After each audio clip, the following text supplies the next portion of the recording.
C'est l'une des dernières success stories en date sur le marché automobile. Lancé en 2010, le Duster s'est vendu à plus de 2,2 millions d'exemplaires dans le monde. Cette popularité s'explique d'abord par son prix imbattable, ses motorisations économiques et sa très grande polyvalence. Il est devenu le modèle le plus vendu de sa catégorie en France, en Europe et surtout auprès des particuliers. Il y a 15 ans, le Duster, c'était ça, un petit 4x4 low cost et rustique vendu sous les 12 000 euros. Aujourd'hui, c'est ça, un SUV moderne qui a l'ambition de venir concurrencer des marques généralistes comme Peugeot, Volkswagen ou encore Hyundai. Et s'il s'embourgeoise avec un prix de départ désormais autour des 20 000 euros, ce nouveau Duster reste tout de même bien moins cher que la concurrence. En à peine 2 décennies, Dacia est passé de marque low cost à marque qui compte. Ses produits ont évolué. Le style, la qualité et les prix ont progressé au fil des ans. Dacia ne s'en cache pas et compte bien faire la promotion des versions les plus huppées, qui sont également les plus vendues, tout en gardant des versions d'accès. Qui aurait pensé il y a 10 ans que Dacia commercialiserait non seulement un Duster équipé d'une motorisation hybride, mais surtout vendu aux alentours de 30 000 euros comme c'est le cas aujourd'hui pour notre version d'essai?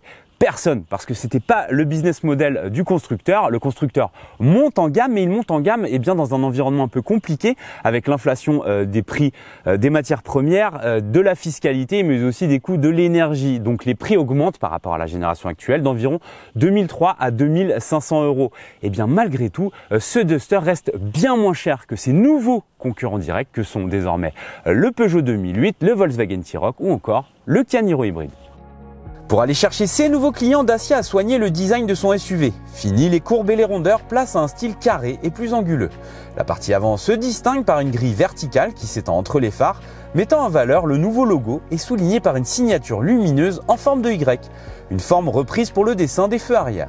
La robustesse est marquée par un capot à double bosselage, un épaulement large et des protections de carrosserie apparentes. À bord, tout est 100% nouveau. Les futurs propriétaires seront flattés de constater que cette montée en gamme annoncée est bien réelle. Le dessin de la planche de bord est moderne et le Duster hérite même d'une instrumentation numérique de 7 pouces. Ce dernier est épaulé par un nouveau système multimédia doté d'un écran de 10,1 pouces avec, suivant les finitions, 2 dispositifs. Sa présentation est claire, simple, efficace. L'écran est en plus bien positionné par rapport au regard. Il est aussi assez réactif, ça c'est une bonne surprise et surtout il offre une bonne résolution, hormis peut-être pour la caméra 360. Là on a fait des petites économies. Mais en tout cas on se console par des connectivités Android et CarPlay sans fil, des mises à jour à distance, mais aussi une maintenance connectée qui vous envoie des alertes lorsque l'échéance de révision est à son terme. La version à 19 690 euros sera équipée d'un dispositif plus basique fonctionnant par l'intermédiaire d'une application sur votre téléphone. Les plastiques sont durs mais agrémentés d'inserts et ornés de dessins valorisants. On pense aux aérateurs, aux contreportes ou alors à la planche de bord côté passager. 2 très bons points. Le premier concerne les rangements qui sont disséminés un peu partout. Ils sont nombreux, hyper pratiques pour la famille. Ça, c'est vraiment bien pensé. Et le deuxième concerne les sièges totalement redessinés qui offrent cette fois-ci un vrai bon maintien latéral. Malgré son apparence plus massive, le Duster reste stable en longueur, lui permettant ainsi de rester entre 2 catégories, celle des SUV urbains et compacts. Il conserve une habitabilité correcte aux places arrière où 2 adultes, voire 3 enfants voyageront dans de bonnes conditions. Le coffre y gagne aussi, il est un poil plus grand et surtout présente une ouverture plus large, un seuil plus bas et un plancher modulable. Dacia souhaite se présenter désormais comme une marque outdoor. Elle avait commencé ce nouveau business des accessoires avec le Jogger. Elle enfonce le clou avec le Duster en proposant plein de petits gadgets pratiques facturés en plus naturellement et dédiés au plein air. Comme par exemple le pack slip. Alors il ne s'agit pas de sous-vêtements, c'est une tente qu'on colle à l'arrière du Duster pour avoir un van. Le Duster reçoit également des barres de toit modulables. Ça c'est hyper malin, j'adore. Et surtout il va un peu plus loin en proposant un nouveau système de fixation. En gros, vous avez partout dans l'habitacle plusieurs petits points d'ancrage comme celui-ci et puis après vous achetez sur le site Dacia des accessoires. Alors par exemple là on a une lampe, un porte-manteau et un porte-gobelet et il suffit juste de le fixer ici. Alors pour les enfants c'est hyper pratique. Par contre je suis pas convaincu par la solidité de la chose dans le temps. Le Duster change de plateforme et s'offre celle des Clio 5 et Jogger qui lui permet d'accueillir pour la première fois une motorisation hybride. La version que nous avons à l'essai aujourd'hui. Cette dernière, conçue par Renault, associe un 4 cylindres essence de 94 chevaux, une boîte à crabot à 6 rapports et 2 moteurs électriques. L'ensemble porte la puissance à 140 chevaux. Sur le papier, l'ensemble promet de rouler jusqu'à 80% du temps en électrifié, de consommer en moyenne 5 litres au 100 et d'échapper au malus écologique. En pratique, c'est plutôt vrai, notamment pour une utilisation urbaine où cette mécanique brille par sa douceur d'utilisation, sa souplesse et sa discrétion. Et on a en plus un petit peps apporté par le moteur électrique, donc globalement c'est plutôt positif pour cet usage. En revanche, pour tout le reste, c'est-à-dire rouler sur l'autoroute, rouler avec toute la petite famille, emprunter une grande montée, eh bien c'est la déception parce qu'on n'a pas du tout l'impression d'avoir 140 chevaux sous le capot et ça c'est dû à la transmission qui se cherche, qui est lente, qui hésite entre les rapports et du coup eh bien c'est très déstabilisant et on n'a pas du tout de patate en gros pour dépasser, il faut toujours anticiper.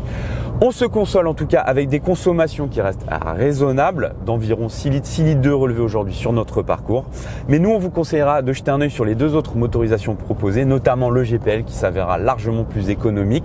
On ne manquera pas de la tester, tout comme le tout nouveau 3 cylindres essence suralimenté qui devrait apporter un peu plus d'agrément de par son couple supérieur.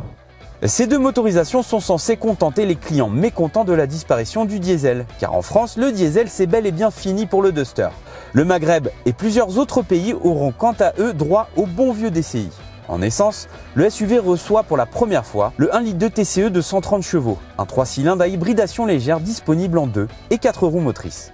Car oui, le Duster n'abandonne pas la transmission 4x4 qui est quand même importante pour des habitants de certaines régions, mais cette fois-ci ça change. Alors c'est la base de l'ancienne transmission, ça reste mécanique, mais désormais il n'est plus possible d'engager les 2 ou 4 roues motrices via le sélecteur, tout est automatique. En gros, la voiture détecte le manque de couple et renvoie sur l'essieu avant et arrière.